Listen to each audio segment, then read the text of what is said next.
Hi, my name is Andrew Jans, and I'm the cellist for tonight's program. This program was conceived by Audrey and I with the intention of creating a musical connection between the past and the present, to tie together the music of four very unique composers writing in surprisingly similar periods of history more than a century apart. Periods where humanity felt like it was at a crossroads, humanistically, politically, technologically, two times when the present was deeply fraught and the future seemingly inconceivable. We paired together two radically different works by two wonderful composers of our own era in Milad Yusufi and Vivian Fung, with two century-old works by the contemporaneous but no less radically contrasting composers Anton Webern and Claude Debussy. Hello, everyone. Thank you so much for joining us tonight for this program. My name is Audrey Verdaniga, and I had a great time exploring these cello and piano works with cellist Andrew Jans. I wanted to say a few words about exploring Milad Yusufi's piece for cello and piano, which we specifically commissioned for tonight's program. So this is the world premiere, very exciting. I'm very drawn to Milad's compositions because of their immense depth and lyricism, and I admire the fact that Milad always tells a story and relates his work to other forms of visual art, since he is a visual artist as well, and a poet and a calligrapher. So it's all integrated, and you see the way that these different stories come together through his music. Andrew and I had a really wonderful and meaningful time working on Milad's piece that he wrote for us for this program, I Cried. And one of the highlights of this piece was exploring the introduction. And the introduction is interesting because you'll notice when you watch it that I'm using two number 2 pencils to delicately strum the strings inside the piano, creating this sort of reverie, meditative effect. Andrew and I were also very fortunate to workshop the composition with Milad, and both of us were struck by the way that improvisation and ornamentation plays a key role in this composition. The score itself gives a lot and contributes a lot to the experience, but Milad really encouraged us to improvise based on the melodies and the bones that he provided through the composition. I Cried is a very special piece for me because I tried to write differently for piano. You will be witnessing at the beginning, or you will use pencils on strings of the piano to get the effect of santur. Santur is an instrument which is played in Iran, India, Pakistan, and some parts of Afghanistan, and of course Middle East in general, and they have different kinds of santurs. This piece is also very close to me emotionally because this piece is inspired by one of my poems called I Cried, and also one of my paintings which called Thought, which is an abstract dwelling dervish using different colors in an abstract way to express my inner feelings. So this piece is special for me, as I mentioned, emotionally because it's inspired by current events in Afghanistan and especially in my hometown Kabul, and also it's very special technically because it's a conversation between cello and piano, and trying to express my inner feeling as a refugee and also try to be a voice for the other refugees. And I'm hoping you enjoy the piece. Thank you very much for all your supports and kindness.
Anton Webern was a composer of what we refer to as the Second Viennese School.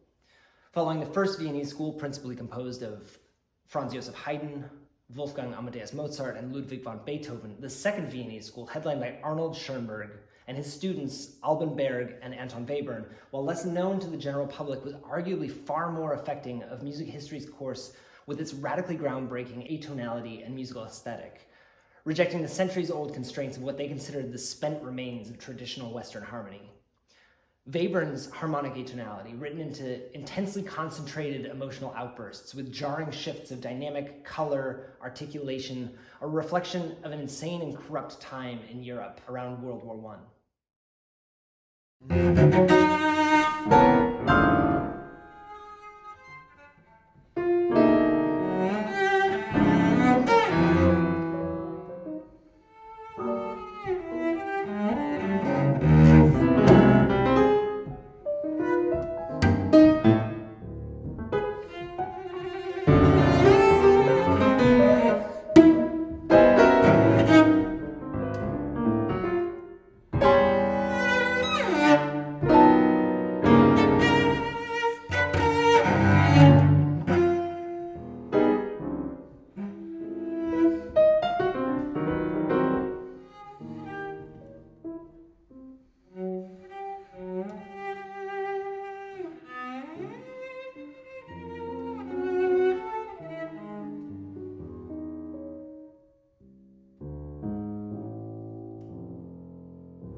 Finished just 3 years before Yusufi's I Cried, Vivian Fung's Humanoid blurs the lines between live and digital music. Written for live cello and pre-recorded electronics, even these lines of seemingly clear-cut contrast are blurred by Fung's incorporation of the voice of her newborn infant daughter into the electronics track. This piece of music is brought to life in a short film by renowned music filmmaker Tristan Cook, who built upon Fung's exploration of the meshing of man and machine by incorporating in his film a curious artificial intelligence into the camera itself, trying as it may to make sense of what it is seeing. Throughout the piece, the AI is challenged to first identify and subsequently contextualize and understand what it is seeing, before ultimately crashing in an attempt to grasp the uniquely human experience of comprehending music.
Project Music Heals Us exists in the world to bring the arts in general into communities that otherwise wouldn't have access. When COVID hit, all of our programming came to a screeching halt. We were trying to figure out, how do we continue doing what we love and what we exist to do? Student nurse extern would set up the Zoom iPad, introduce the patient to the musician, vice versa, and then just let them connect and let them have a private one-on-one concert.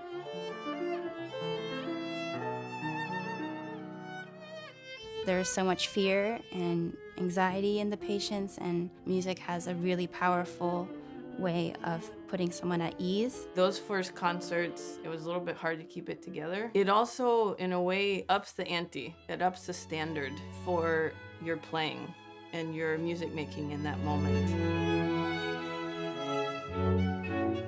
The first time I did it, it sent shivers up my spine, thinking that the music I was playing was going to somebody who may or may not be able to hear me at that moment. And yet it felt like the most important concert that I had ever played.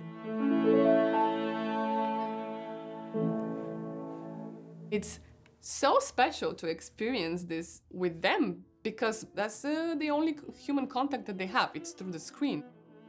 The patient was watching the musician play. I look over at him and he was crying. It was great to see that we were able to, have him just be so happy in that moment. Now they're able to relax more and they're breathing in a little bit deeper. So you can physically see these signs on the monitor that the patients are having. It's very important for people to hear soothing things being said to them or soothing music being played. I think that can make the experience much less frightening. Just because they're intubated and sedated doesn't mean that they can't hear. Let's give them something that's healing and calm and peaceful. Even if no one else can be there, this complete stranger is here to hold their hand in whatever way is possible in that moment. It's still very heartbreaking to hear the terror on the other side. And nevertheless, it gave me all the more purpose. It's actually giving somebody something and putting my art to use and making some kind of a difference.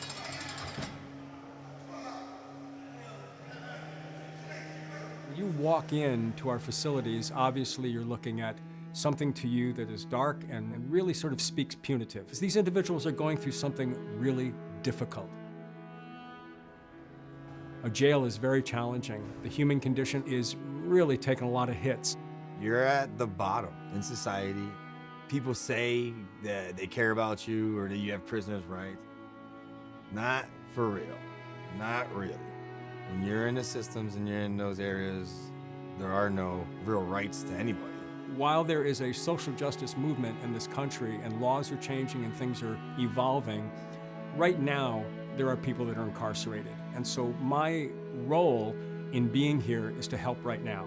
And that's what I do with teams of artists and musicians that come to our facilities to perform and run workshops.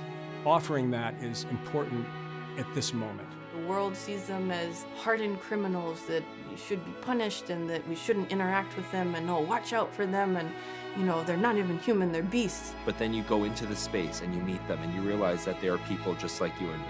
They are people who have had joys and sorrows in their life. There are people who life has taken them in a different path, and there are people who are willing to speak to you and share their life experience with you in that moment.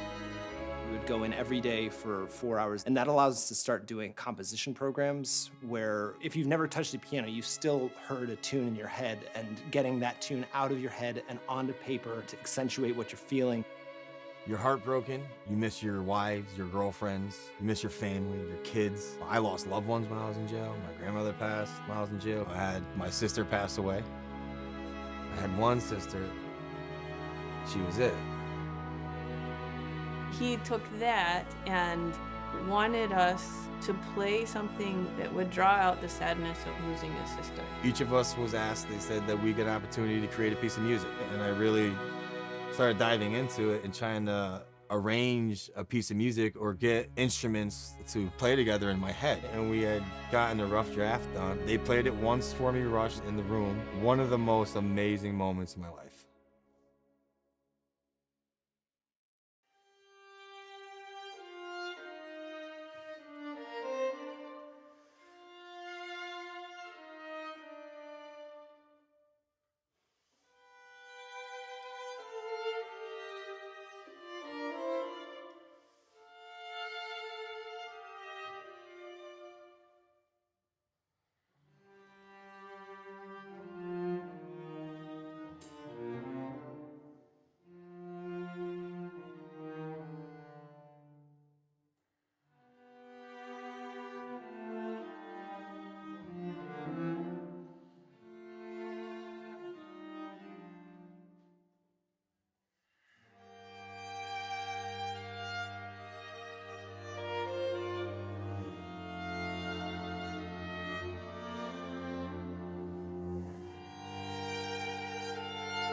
Oh, it's so good.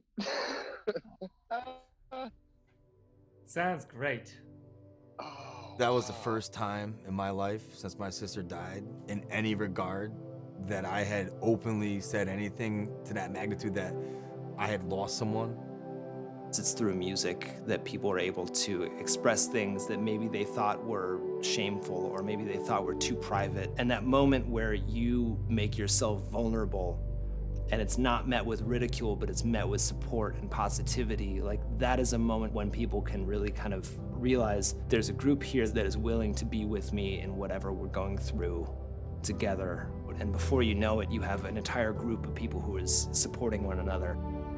To take something that's so raw out of yourself and put it down into something that's literally like, hey, this is my hurt, this is my sorrow, this is my pain, this is what I feel, and this is what it was for me, and it was great. I mean, to me, that's redemption. That's some sort of connection to something deeper inside a human being that I don't get to witness that often. And here I am, of all places, in a jail housing unit, and that happens. Power of music. It's right there. Ready to go. Ready to go.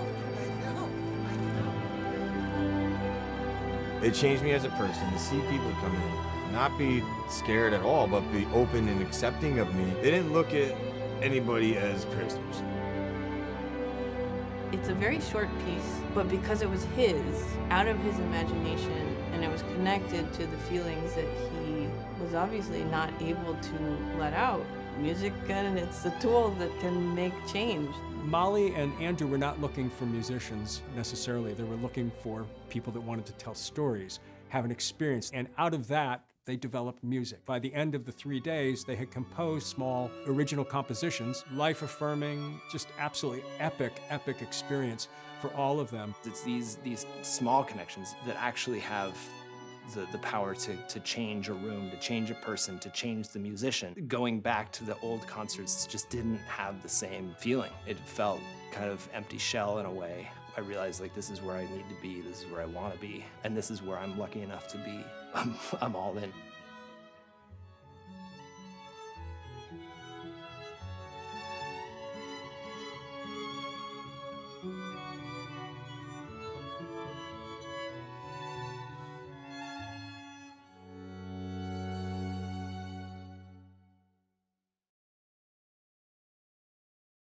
Hi, everyone. Thank you so much for joining us tonight. I was so delighted to work on these pieces with Andrew Jans and to introduce now the last piece on the program, the Debussy Cello Sonata in D minor. This is one of the really fun pieces for cellists and pianists to work on together, and I had a great time rehearsing and exploring this piece with Andrew. One of the highlights of this piece is the sheer variety of sound colors, textures, and sonorities that you can achieve through the combination of the cello sound and the piano sound. The piece is in 3 movements, and the subtitle for the piece, Debussy's subtitle for the piece was Pierrot is Angry at the Moon. And you definitely get the sense of moodiness, dark humor, and a sort of lunar quality about the piece. One of my favorite parts of the piece is the second movement, where you'll notice that Andrew is plucking his strings a lot as opposed to bowing his strings. And it's almost reminiscent of a jazz bass, of a double bass, except achieved on the cello in the context of this sonata. This piece takes you to so many different places and worlds, and I hope you are transported by the music, and I look forward to talking with all of you about it in the post-concert Zoom. Thank you again, and enjoy.